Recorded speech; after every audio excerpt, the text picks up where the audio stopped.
आज हम लोग डिस्कस करने वाले हैं अपने साइंस से एक और नया चैप्टर जिसका नाम है सम नेचुरल फेनोमेना। ठीक है ना। हालांकि हम लोग साइंस में बहुत सारे चैप्टर्स को कवर कर चुके हैं और एक और नया चैप्टर हमारे पास है आज, जिसका नाम है सम नेचुरल फेनोमेना। चलिए इसको भी हम लोग आज शुरू करेंगे और अच्छी तरीके से इसको ख़त्म भी करेंगे। देखिए मतलब यहाँ पे लिखा हुआ है ना सम नेचुरल फेनोमेना। फेनोमेना का मतलब होता है कोई घटना जैसे कि कुछ नया इवेंट हो गया, कुछ अचानक, इस प्रकार की चीज़ों को हम लोग यहाँ पे देखेंगे। नेचुरल फेनोमेना का मतलब ये है कुछ ऐसा इवेंट, कुछ ऐसा इंसिडेंट जो कि ह्यूमंस के द्वारा नहीं होता है, वो नेचर के द्वारा ऑटोमेटिक होता है। इसी के बारे में हम लोग यहाँ पे पढ़ेंगे और इस चैप्टर में ना हम लोग खास करके दो चीज़ों के बारे में बात करेंगे। पहला है आपका लाइटनिंग और दूसरा है आपका अर्थक्वेक। ज़्यादा डीप स्टडी जो हम लोग करेंगे चैप्टर में वो दो चीज़ों के ऊपर, पहला लाइटनिंग और दूसरा अर्थक्वेक।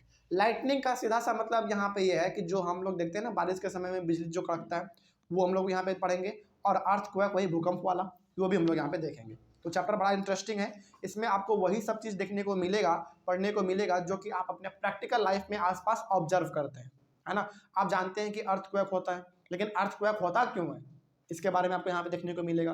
दूसरा बात, आप जानते हैं कि बादल जब घना हो जाता है, बारिश होने लगता है तो बिजली कड़कता है, आवाज़ आता है, ऐसा क्यों। किसी के ऊपर बिजली गिर जाता है तो वो मर जाता है ना, ऐसा क्यों। तो सारा का सारा चीज़ हम लोग आज यहाँ पे डिस्कस करने वाले हैं। तो नेचुरल फेनोमेना का मतलब ही होता है वो सारे इंसिडेंट, वो घटनाएं जो कि नेचर के द्वारा होता है, वो भी ऑटोमेटिकली। क्या आप और हम कभी भी अर्थक्वेक को ला सकते हैं? क्या नहीं ला सकते। क्या आप और हम कभी भी बिजली को कड़का सकते हैं? क्या नहीं कड़का सकते, है ना। चलिए तो हम लोग इसी के बारे में पढ़ेंगे जो कि नेचर करता है, ऑटोमेटिकली अपना वो करता है। सबसे पहला जो टॉपिक है एनसीईआरटी के अकॉर्डिंग वो है आपका लाइटनिंग। चलिए शुरू करते हैं। सबसे पहला लाइटनिंग को हम लोग आज डिस्कस करेंगे। लिखा हुआ है सबसे पहला लाइटनिंग के बारे में जानते हैं क्या होता है।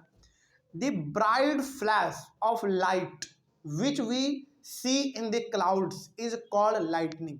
मतलब कि जब बारिश होता है ना, बादल घना सा छा जाता है, उसमें हम लोग देखते हैं कि अचानक फ्लैश, लाइट का फ्लैश जलता है अचानक, वो भी यानी कि जिसको हम लोग कहते हैं हिंदी में बिजली कड़कना, है ना, चमकना, उसी को हम लोग कहते हैं बेसिकली लाइटनिंग। क्या लाइटनिंग केवल यहीं तक सीमित है? नहीं। लाइटनिंग का हालांकि ठीक है, बादल जब पूरी तरीके से घना हो जाता है, बारिश होता है, उस समय पे बिजली कड़कता है, तो वो भी हमारा एक लाइटनिंग का ही एग्जाम्पल है, उसको हम लोग लाइटनिंग भी कहेंगे। लेकिन लाइटनिंग उतना ही नहीं है, और भी चीज़ों में लाइटनिंग आपको देखने को मिलते हैं। लाइटनिंग का सीधा सा मतलब समझिए, जो लाइट अचानक प्रोड्यूस हो जाए, जो लाइट अचानक प्रोड्यूस हो जाए, वो भी तगड़ा वाला एकदम, उसी को हम लोग कहते हैं लाइटनिंग। यानी कि बिजली कड़कना अचानक होता है, वो भी बहुत तगड़ा हो जाता है, उसी को हम लोग कहेंगे लाइटनिंग। आगे बढ़ते हैं। ऑल्सो लाइटनिंग, लाइटनिंग का ना दूसरा नाम आपको बुक में हर बार मिल सकता है स्पार्क। उसके लिए कोई कंफ्यूज नहीं होना है, स्पार्क बोलो या फिर लाइटनिंग बोलो, दोनों का मतलब सेम है, ठीक है ना।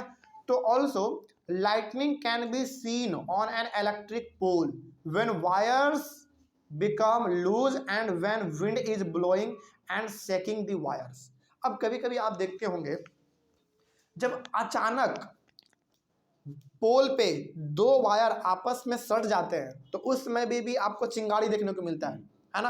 वो भी क्या होता है, अचानक होता है, और वो भी बहुत ही भयंकर होता है कभी कभी, और कभी कभी तो ब्लास्ट भी हो जाता है ना।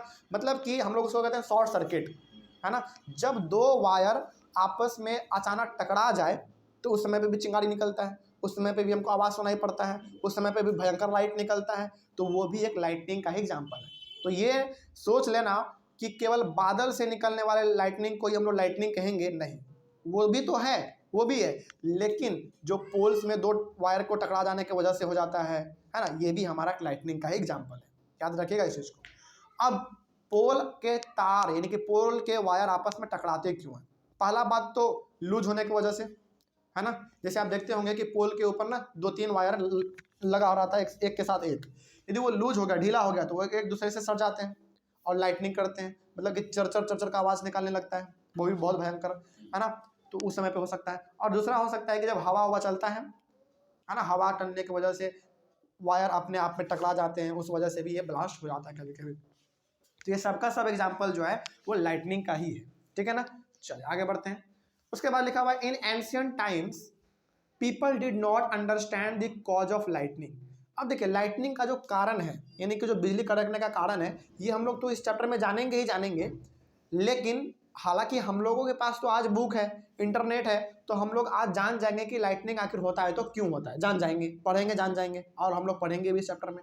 लेकिन पहले के जो लोग थे ना, जो पुराने पुराने लोग थे, वो नहीं जानते थे कि लाइटनिंग क्यों हो रहा है, लाइटनिंग का मतलब क्या है ना। वो लोग नहीं जानते थे, नहीं समझते थे। उस समय पे टेक्नोलॉजी नहीं था, उस समय पे किताब नहीं था, बुक नहीं थे हमारे पास, उस समय पे मोबाइल नहीं था, तो वो लोग नहीं जानते थे। आज तो हम लोग लाइटनिंग का क्या कारण है वो लोग जान जाएंगे तुरंत, है ना। फोन उठाएंगे, सर्च करेंगे, पता चल जाएगा कि लाइटनिंग क्यों होता है। हम लोग जानेंगे भी, आज चैप्टर में पढ़ रहे हैं तो जानेंगे। लेकिन पहले के लोग ये सब चीज उतना नहीं समझते थे। They were afraid of lightning and thought that the anger of God was visiting them. पहले के लोग ये मानते थे ना, जब बिजली कड़कता था, अचानक जब बिजली कड़कता था, तो पहले के लोग ये मतलब पहले तो वो लोग डर जाते थे, पूरी तरीके से डरते थे। और दूसरा वो लोग ये मान लेते थे कि भगवान अपना गुस्सा हम लोगों के ऊपर दिखा रहा है ना। तो ये पहले के लोगों का ये मानना था बिजली कड़कने से। लेकिन आज हम लोग क्या समझते हैं कि भाई बिजली कड़क रहा है, इसका मतलब कि बारिश है तभी हो रहा है ना। तो ये तो हम लोग आज जानते हैं ना, लेकिन पहले के लोग ये सब चीज़ नहीं जानते थे, उतना नॉलेज नहीं था उनके पास। तो पहले के लोग ये मानते थे, बिजली कड़कने का मतलब ये समझते थे कि भगवान अपना गुस्सा हम लोगों के ऊपर उतार रहे हैं। बट नाउ, लेकिन आज हम लोग क्या देखते हैं, but now we understand the cause of lightning. लेकिन आज के समय पे हम लोग लाइटनिंग के कारण को समझते हैं कि लाइटनिंग यदि हो रहा है तो वो क्यों हो रहा है ना, ये हम लोग आज समझते हैं। लेकिन क्यों हो रहा है ये भी आपको अभी तक सही में मालूम है? नहीं मालूम है। कब मालूम चलेगा? जब हम लोग इस चैप्टर को थोड़ा सा पढ़ेंगे और गहराई से जानेंगे तो हम लोगों को पता चलेगा। ये तो थोड़ा सा बस इंट्रोडक्शन है हमारा, है ना। आगे, we need not be afraid of lightning, but we have to take precautions to protect ourselves from these deadly lightning। अब क्या हम लोगों को इस लाइटनिंग से डरने की जरूरत है? नहीं, डरने की जरूरत नहीं है, बल्कि सावधान रहने की जरूरत है। आप देखते होंगे कभी कभी जब बरसात के समय में न्यूज़पेपर में, टीवी में भी आता है कि जब लाइटनिंग होता है, अचानक बिजली कड़कता है, तो 25-25 लोग, 26-26 लोग मार जाते हैं अकेले, है ना, क्योंकि उसके ऊपर बिजली गिर जाता है। इस तरीके जो हम लोग आम भाषा में बोलते हैं, है ना। मतलब ये हो गया कि लाइटनिंग कभी कभी इतना भयंकर हो जाता है कि उसका प्रभाव धरती पे देखने को मिलता है, और उसके चपेट में यदि कोई लोग आ गया तो वो मर जाते हैं, बचते नहीं है, मर जाते हैं, इतना तगड़ा होता है वो। समझ रहे हैं बात को? तो इस लाइटनिंग से डरने की जरूरत नहीं है, बल्कि अपने आप को सावधान करने की जरूरत है, अपने आप को बचाने की जरूरत है। तो वो कैसे होगा, ये सबका सब चीज़ हम लोगों को इस चैप्टर में ही पढ़ने को मिलेगा, है ना। कि लाइटनिंग कैसे होता है, यदि लाइटनिंग हो रहा है तो उसको, उससे कैसे बचा जाए, ये सारा का सारा चीज़ हम लोग इस चैप्टर में देखेंगे आज, ठीक है ना। चलिए अगले वाले क्लास में हम लोग शुरू करेंगे। हालांकि ये जो लाइटनिंग हमारा टॉपिक है, ये तो मेन टॉपिक है हमारा। इसके अंदर हमारा एक दो छोटा टॉपिक है, जिसका नाम है, पहला टॉपिक है आपका इसके अंदर छोटा वाला, वो है the sparks that the Greeks knew about, ठीक है ना। चलिए मिलते हैं अगले वाले क्लास में, और अगले वाले क्लास में हम लोग इसको डिस्कस करेंगे। Thank you very much.